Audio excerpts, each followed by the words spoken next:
Welcome to commerce academy.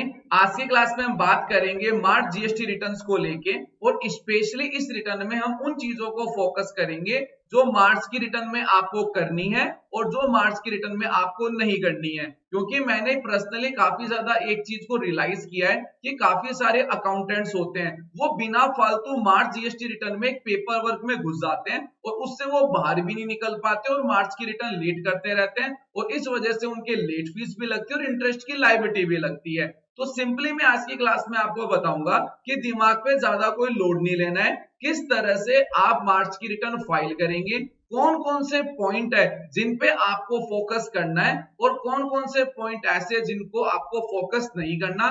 Specially accounts को portal की तरह कैसे करेंगे और पोर्टल को अकाउंट्स की तरह कैसे करेंगे, स्टेप बाय स्टेप में सारी चीजों को आज की क्लास में क्लियर करने वाला हूं। लेकिन क्लास के टॉपिक को स्टार्ट करने से पहले एक सिंपल सा मैं आपसे क्वेश्चन पूछता हूं। मेरा सिंपल सा क्वेश्चन इतना ही है कि जो हमारा फाइनेंशियल ईयर 2021 है इसके अमिटमेंट्स हम कब तक कर सकते थे। चाहे अमिटमेंट्स की बात कर लो, चाहे एडजस्टमेंट की कर लो, चाहे सेल्स के, चाहे आईटीसी के, जो भी अमिटमेंट या एडजस्टमेंट है वो कब तक हम कर सकते थे। तो सिंपली मैंने चार यहाँ पे ऑप्शंस दे के रखे हैं, तो जो आपको सही आंसर लगता है वो आप अभी वीडियो को पॉज करके कमेंट सेक्शन के अंदर बताइए और इसका सही आंसर मैं बताऊंगा वीडियो के एंड में।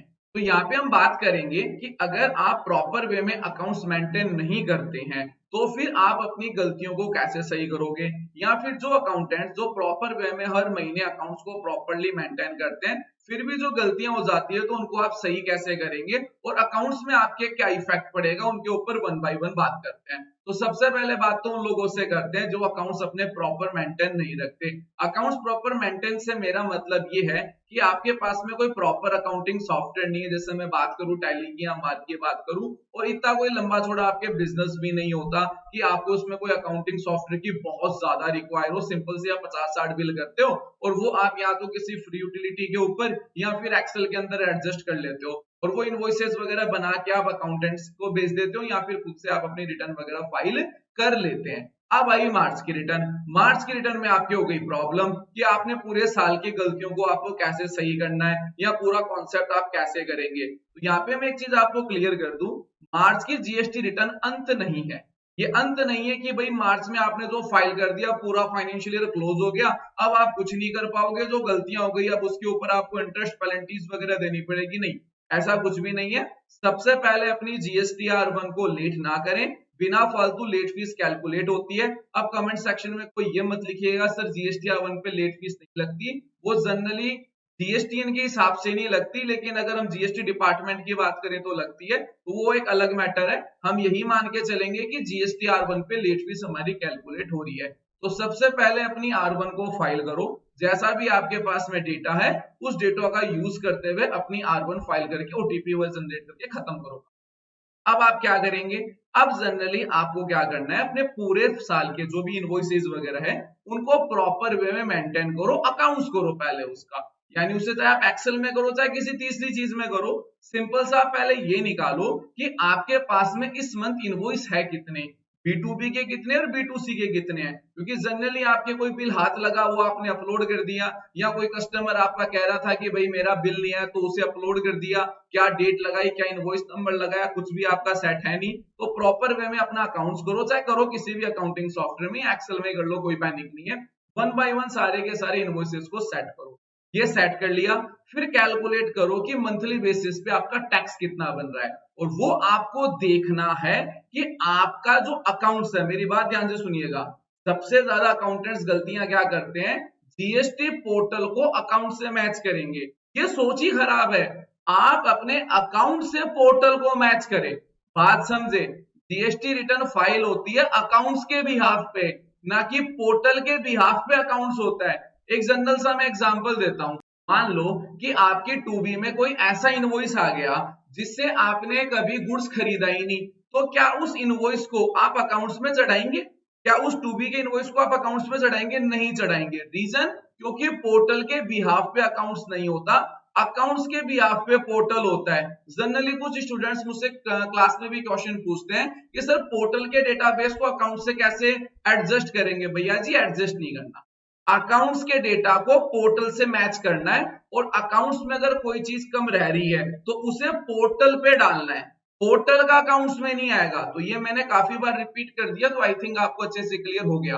तो करना क्या है कि जीएसटी R1 का यानी सिंपली पहले तो अकाउंट्स करो, हर मंथली बेसिस पे चेक करो कि कितना आपका सेल्स बन रहा है, और फिर आप चेक करें पोर्टल की 3B से कि आपने कितना कितना टैक्स जमा कराया है। अगर कम रहता है तो उस दिन से उसका इंटरेस्ट कैलकुलेट करना स्टार्ट कर दें, क्योंकि वो इंटरेस्ट की लायबिलिटी आपके आ चुकी है। तो पहले तो आप अपनी सेल्स को देखोगे, वो इजीली आपने देख लिया कि भाई मेरा इतना टैक्स कम जमा हुआ है। क्या कहा मैंने, R1 में जितना अपलोड करा है उससे मैच नहीं करना। दोबारा समझो, डिटेल में बताता हूं मैं आपको। यहाँ पे आप यूं समझिए कि आपने जब अपने अकाउंट्स को किया तो आपको पता चला कि आपके है 15 इनवॉइसेस, एज एग्जांपल है पूरे साल के, लेकिन पोर्टल में आपने अपलोड करे 45। तो अब आप ये दिमाग नहीं लगाएंगे कि मान लो मेरे 45 इनवॉइसेस का जो टैक्स बन रहा है वो बन रहा है जैसे 8 लाख रुपीज बन रहा है, और आपने 3B में मान लो जमा कराया 7 लाख रुपीज, तो मेरा 1 लाख ही कम है जो मैं मार्च के अंदर इंटरेस्ट के साथ में जमा करा दूंगा। नहीं, ये दिमाग नहीं लगाना है। आपको दिमाग क्या लगाना है कि अकाउंट्स में आपके कितने इनवॉइसेस है 50, चाहे से एक्सेल में मेंटेन कर लेना। अब आप देखो कि 3B में आपने कितना टैक्स जमा कराया। मान लो इन 50 इनवॉइसेस का टोटल है 10 लाख रुपीज है, मान लेते हैं, ठीक है, 10 लाख रुपीज है, और 3B में अभी तक आपने जमा कराया 7 लाख। तो आप पहले तो ये 3 लाख रुपीज जमा कराएंगे, यानी 3B में उसको ऐड करेंगे, 3 लाख इनकी टैक्सेबल वैल्यू वगैरह सब ऐड करेंगे, और मार्च की रिटर्न्स के साथ में पे करेंगे। अगर कहीं इंटरेस्ट की लायबिलिटी आती है तो उसे भी कैलकुलेट करके आपको पे करना है। तो R1 फाइल कर दो, लेट मत करो, और उसके प्रॉपर वे में अगर बिलिंग वगैरह कर सकते हो तो कर लो। तो 3B का टैक्स आप क्या करो, डायरेक्टली एकदम सही जमा करा दो। सर 3B सही हो गई, ठीक है, बात खत्म। अब सर क्या होगा, अब ये होगा कि जो नेक्स्ट रिटर्न आएगी यानी अप्रैल की जो रिटर्न फाइल करेंगे उसके अंदर इन इनवॉइसेस को हम कर लेंगे अमिटमेंट या कर लेंगे एड न्यू। अब ध्यान से सुनना, करंट फाइनेंशियल ईयर की जितनी भी गलतियां होती है उन्हें आप सही कर सकते हो नेक्स्ट फाइनेंशियल ईयर के 30 नवंबर तक, यानी नवंबर 22 तक इन सारी गलतियों को सही किया जा सकता है। चाहे सेल्स हो, चाहे आपका आईटीसी हो, चाहे R1 हो, चाहे 3B हो, चाहे कुछ भी हो, इन सभी गलतियों को आप करंट फाइनेंशियल ईयर क्या चल रहा है 22-23 चल रहा है, इसके नवंबर तक 30 नवंबर तक इन गलतियों को आप सुधार सकते हो। तो एक चीज तो पैनिक ही खत्म हो गया, वो इनवॉइसेस अगर मेरे छूट गया तो उसका क्या होगा, वो सेट हो गया। लेकिन यहाँ पे ध्यान रखना कि टैक्स पेमेंट का जो कॉन्सेप्ट है उससे आप लेट ना करें, क्योंकि उसके ऊपर आपके इंटरेस्ट पर डे के हिसाब से कैलकुलेट हो रहा है। तो R1 तो चलो वैसे भी लेट हो गया, क्योंकि मैंने वीडियो भी लेट लेके आया, तो चलो R1 तो लेट हो गया। अगर R1 सही कर सकते हो तो कर लो, नहीं तो उसको तुरंत फाइल करो। पहले तो चीज R1 फाइल करो आप, ठीक है। फाइल होने के बाद में टैक्स कैलकुलेट करो, क्योंकि 20 लास्ट डेट है इसकी, और कुछ केसेस में 22 और 24 भी होती है, वो एक अलग मैटर है। तो आप उसे क्या करें, पहले टैक्स को कैलकुलेट करें और टैक्स अकाउंट के भी आप पे प्रॉपर जमा करा दे। अब आपकी इंटरेस्ट की लायबिलिटी तो हुई खत्म, यानी इंटरेस्ट साथ में जमा कराना, इंटरेस्ट छोड़ना नहीं है, नहीं तो फिर पेनल्टी के साथ में जमा कराना पड़ेगा तो आपको ज्यादा मजा आएगा, वो एक अलग टॉपिक है। लेकिन अब आपको क्या करना है, टैक्स आपने जमा करा दिया, ठीक है, तो अब नेक्स्ट रिटर्न आप लगाओगे अप्रैल की या 30 नवंबर तक कभी भी, उनमें आप एडजस्ट करेंगे। अब उनमें क्या एडजस्टमेंट करना है, कैसे करेंगे, उस चीज को भी थोड़ा सा ध्यान रख लें, क्योंकि इनको भी सही करने के चक्कर में हम इन चीजों को गलत ज्यादा कर लेते हैं। ध्यान से सुनिएगा, देखो भाई, पहली चीज तो ये, जो अकाउंट्स प्रॉपर मेंटेन नहीं कर पाते तो वो क्या करेंगे, इनवॉइसेस को ढूंढ लेंगे। अगर जो B2B का इनवॉइस है तो उसे आपको करना है ऐड न्यू।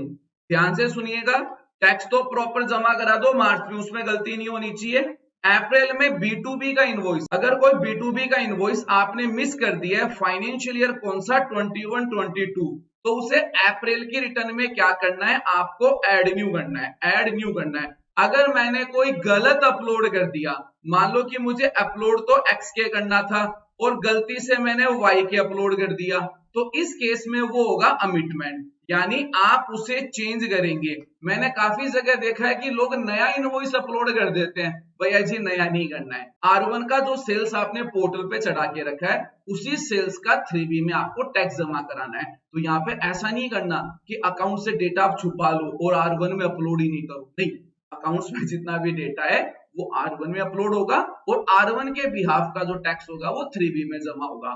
ठीक है, तो ये चीज आपको फिर से क्लियर हो रही है, मैं रिपीट कर रहा हूं क्योंकि ये सीरियस चीज है। अब ये आप क्या कर लेंगे, अमिटमेंट कर लेंगे।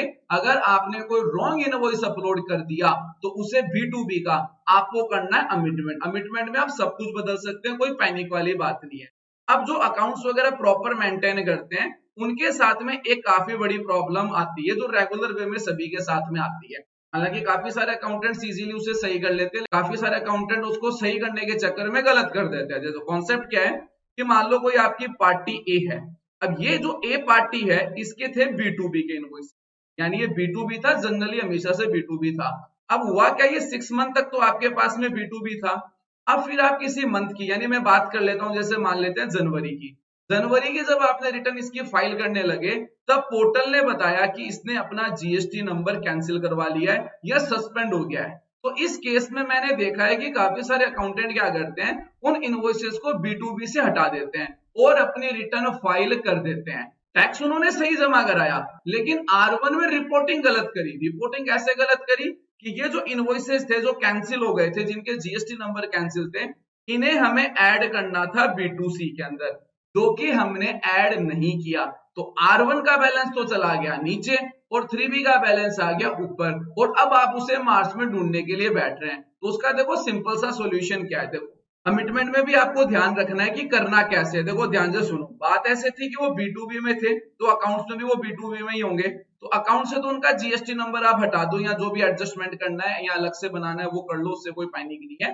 पोर्टल का सीन ये है कि आपके जो B2B के इनवॉइसेस थे उन्हें अब आपको करना है B2C में ऐड। तो उस वक्त तो आपने ऐड नहीं करा, जब B2C आप ओपन करेंगे उस मंथ की, यानी जिस मंथ में आपने ये गलतियां करी है उस B2C का आप करेंगे अमिटमेंट। ध्यान रखिएगा, अगर कोई इनवॉइसेस आपको एक्स्ट्रा अपलोड करना है स्पेशली B2B में, तब आप ऐड न्यू करेंगे, और अगर आपको किसी B2B इनवॉइसेस को चेंज करना है तो आप अमिट करेंगे। लेकिन अगर B2C के अंदर सेल आपको ऐड करनी है या उसे चेंज करना है तो दोनों ही केसेस में आप अमिटमेंट करेंगे। तो इस चीज का आपको ध्यान रखना है अगर आप अपनी R1 प्रॉपर वे में करना चाहते हो तो, और बाकी नहीं करना चाहते तो कुछ मत करो, सारा काम चल ही जाएगा।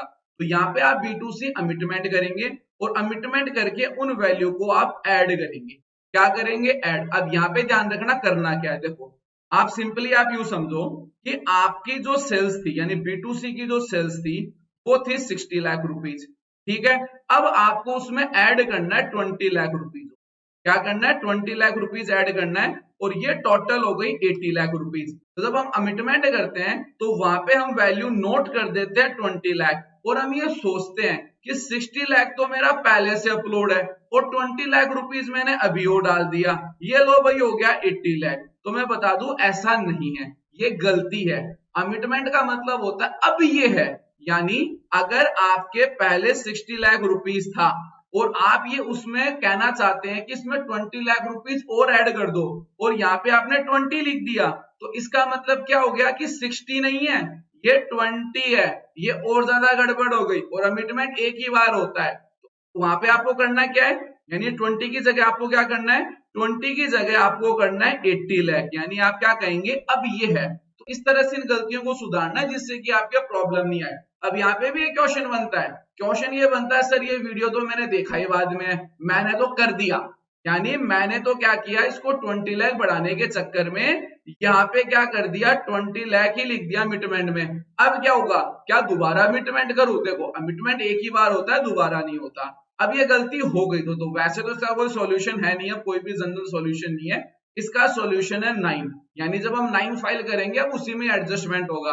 बाकी B2C में इतना कोई पैनिक भी नहीं है, क्योंकि B2B के केस में तो आपके कस्टमर को ITC क्लेम करना होता है, B2C में इतना कुछ होता नहीं है। तो फिर हम उसको अब 9 में ही सही करेंगे, और बाकी बेटर है कि अगर आप R1 में ही सही कर लो तो और ही बहुत अच्छी बात है, लेकिन अगर गड़बड़ हो गई तो आप कुछ कर भी नहीं पाएंगे। अब हम बात करते हैं ITC से रिलेटेड, ये कुछ ज्यादा ही आपको पैनिक करेगा।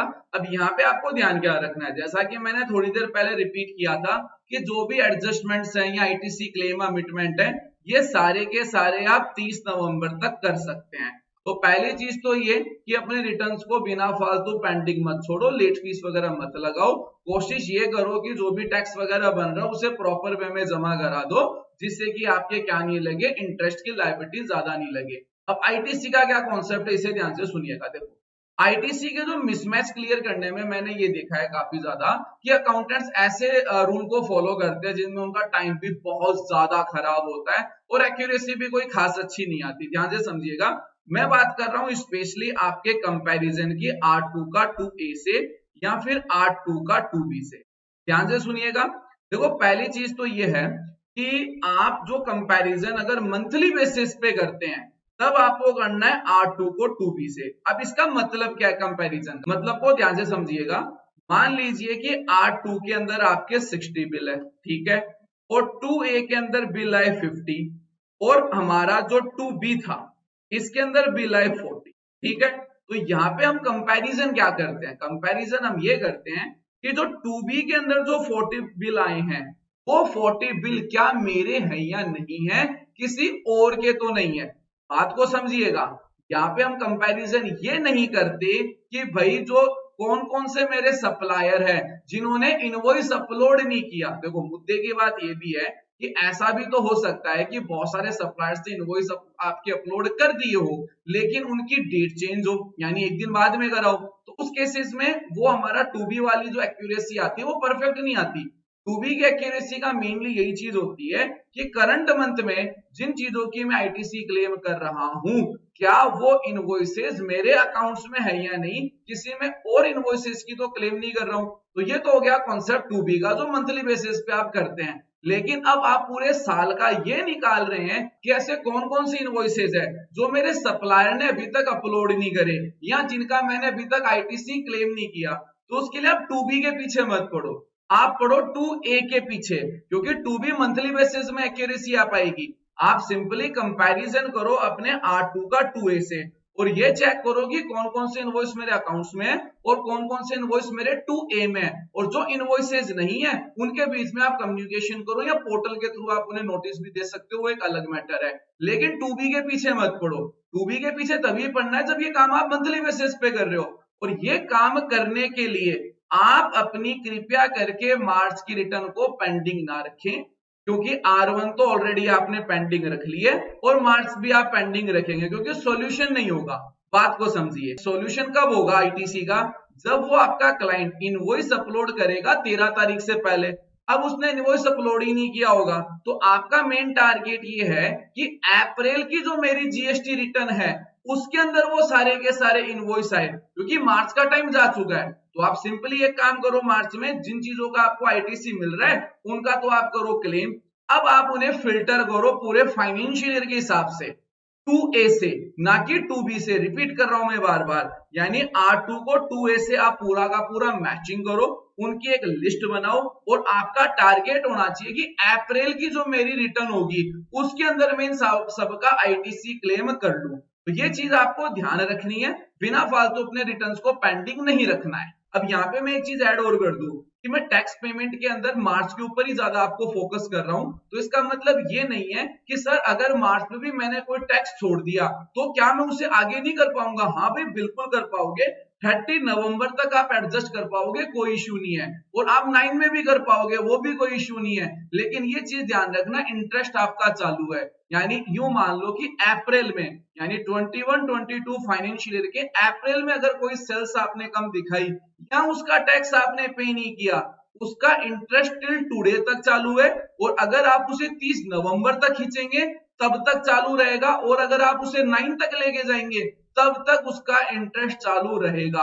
तो टैक्स पेमेंट में तो कोशिश करें मार्च में ही निपटाओ, और R1 की जो रिपोर्टिंग है उसे आप फाइल करके अच्छे से पूरा रेडी करके उसे आगे भी आप मेंटेन कर सकते हो, यानी 30 नवंबर तक कर सकते हो। तो फाइनली ये सारी चीजें मैंने छोटी छोटी आपको बताई है, तो ये सारा कॉन्सेप्ट आपको कैसा लगा मुझे कमेंट सेक्शन में बताना ना भूलिएगा। अब हम हमारे क्वेश्चंस के ऊपर चलते हैं। तो हमारा जनरली क्वेश्चन ये था कि फाइनेंशियल ईयर 2021 का एडजस्टमेंट या मिटमेंट आप कब तक कर सकते हैं, तो इसका सही आंसर 30 नवंबर नहीं है, इसका सही आंसर है सितंबर 21। अब आप यहाँ पे कहोगे कि सर अभी आपने थोड़ी देर पहले बताया कि 21-22 की गलतियों को हम 30 नवंबर तक सही कर सकते हैं, तो 2021 में ऐसा क्या हुआ कि तो सितंबर 21 तक ही कर सकते हैं, क्योंकि इसका आंसर है फिनांस एक्ट। अभी रिसेंटली जो फिनांस एक्ट आया था, अमिटमेंट्स की डेट को चेंज कर दिया गया था।